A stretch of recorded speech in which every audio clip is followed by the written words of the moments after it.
You're standing at a yard sale, pricing an old guitar you haven't touched in years. You pick up a marker. You write a number. It's high. Too high if you're honest.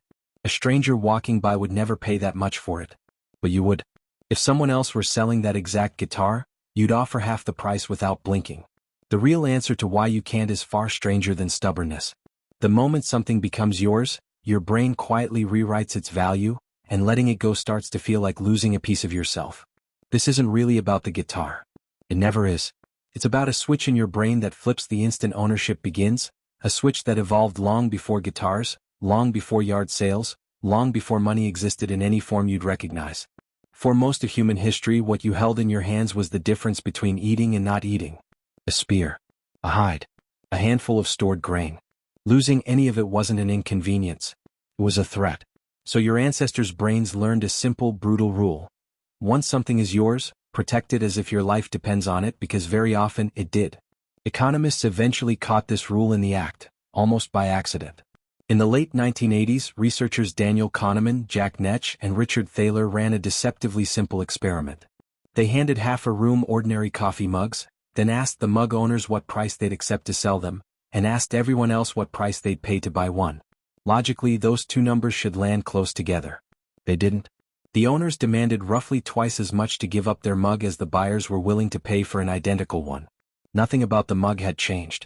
Only one thing had: who held it. Thaler later helped popularize a name for this pattern, the endowment effect, and it would go on to win him a Nobel Prize. But notice what's really being measured here. It isn't greed. It's an ancient alarm, mistaking a coffee mug for a resource worth defending. The experiment didn't stop at mugs. Researchers ran versions with pens, chocolate bars, lottery tickets, even concert seats, and the pattern held nearly every time. People who already possessed something consistently valued it higher than people who didn't, regardless of what the object actually was. What made the findings so unsettling to economists wasn't just that people overvalued their own belongings. It was how fast the effect kicked in. Subjects weren't given years to bond with their mugs. They held them for a few minutes before the so-called bias took hold. That speed is the giveaway. This isn't sentimental attachment built slowly over time. It's a switch, flipped almost instantly, the moment something crosses the line from not mine to mine. Why would a brain build in a rule this strange? Wouldn't it make more sense to value things based on what they're actually worth? It would if your ancestors had lived in a world of abstract math. They didn't. They lived in a world where resources were unpredictable, scarce, and often irreplaceable. A tool you'd already shaped, a fire you'd already built, a shelter you'd already found, all represented hours or days of effort that could not simply be redone on a bad day. Treating what you have as more valuable than what you could get wasn't irrational. It was a hedge against a world that rarely gave second chances. This wiring runs deeper than habit or culture. It runs through the architecture of fear itself. Neuroscientist Joseph Ledoux spent decades mapping how the brain processes threat, tracing fear responses to a small almond-shaped structure called the amygdala, the brain's early warning system. Ledoux's research showed that the amygdala doesn't wait for conscious thought to react. It fires fast, automatically, often before the thinking parts of your brain even register what happened. And critically, it doesn't distinguish well between types of threat. A genuine physical danger and a symbolic, abstract loss can trigger strikingly similar alarm patterns. That's why watching a number drop on a screen can produce something close to the same internal jolt as nearly tripping on a curb. Your amygdala isn't reading the situation. It's reading the shape of loss, and loss has always meant the same thing to it: danger now. What's easy to miss is how little the amygdala cares about context. It evolved to make one kind of judgment and only one. Is this a threat, yes or no? It has no separate setting for financial threat, or social threat, or threat to a possession. There was no need to build one because for most of human existence, those categories barely existed apart from each other. Losing your tools meant losing your status. Losing your status meant losing your place in the group. Losing your place in the group, in a world without strangers to fall back on, could mean losing everything. So the brain folded all of it into a single circuit, tuned to react first and sort out the details later. You inherited that circuit fully intact. It simply has no idea that a dropped stock price and a dropped spear were ever supposed to feel different. If keeping what you have feels this urgent on an individual level, imagine what it meant for an entire group. Anthropologist Polly Wiesner spent years studying the Jews/Hoansi, a San people of the Kalahari, and documented an elaborate gift exchange network they call Hexero. Through Hexero, people gave away tools, beads, and other valued possessions to friends and relatives across distant camps, not as one-time gifts, but as long-term threads of obligation stretched across the landscape. On the surface it looks like generosity. Functionally, it was something closer to insurance. If drought or hardship struck one camp, the web of Hexero relationships meant someone owed you shelter, food, or welcome. Wiesner's work revealed that the instinct to protect what's yours and the instinct to strategically give it away aren't opposites. They're two settings on the same ancient dial, both aimed at the same goal, never facing scarcity completely alone.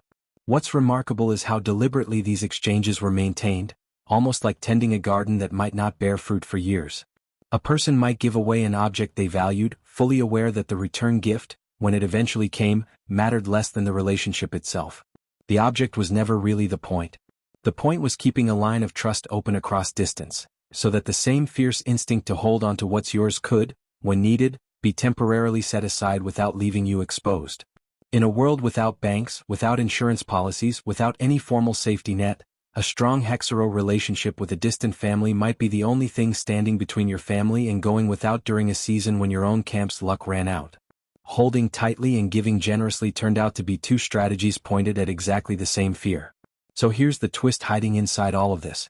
The very same wiring that once built cooperation and survival now quietly works against you in a world built on convenience and consumption.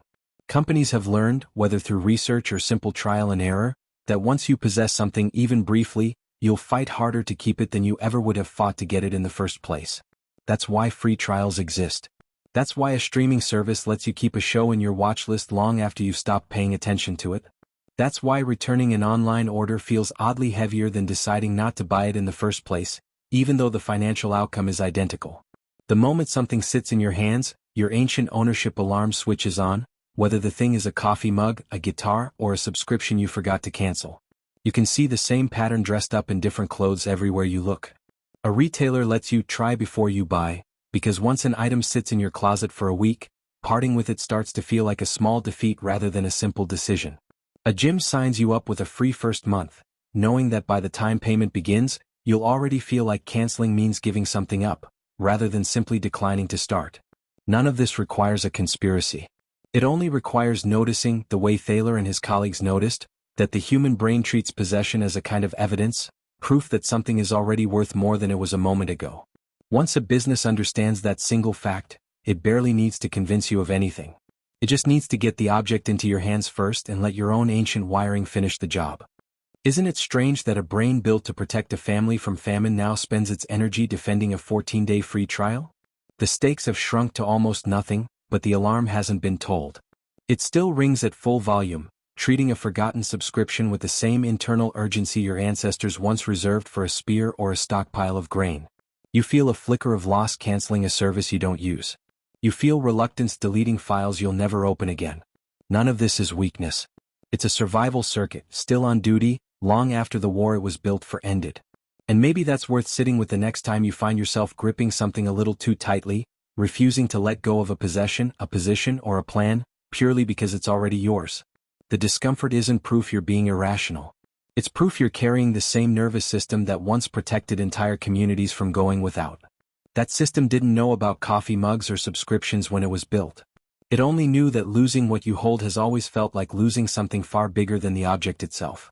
It still doesn't know the difference, and most days you won't either, because the feeling arrives faster than the thought that could explain it. So go back to that yard sale, marker in hand, guitar in front of you.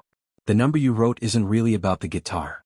It's about an ancient circuit, still standing guard over everything you've ever called yours, still mistaking a parting glance for a kind of danger that disappeared long before you were born.